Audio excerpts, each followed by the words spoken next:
So, if a government takes on debt, it has to be able to manage that debt, to pay the debt service, in other words, the interest costs, like you would if you were, borrowing. If you're taking out a loan yourself, an auto loan, you have to be able to make the payments and you have to be able to repay it over time to manage that debt.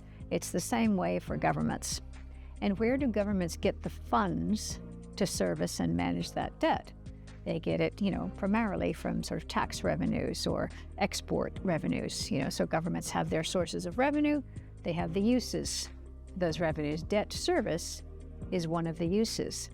Now, if debt levels get really high and the proportion of their revenues that they have to allocate to paying off debt service and paying down the debt itself, if that gets disproportionate to other uses of funds that are really important, for example, healthcare, even taking care of the climate and environment, something like support for low-income populations, then that can really be a burden.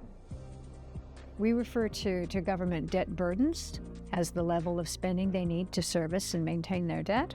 If that debt burden gets too high, then a government will really struggle and could be in a position of having to default on that debt.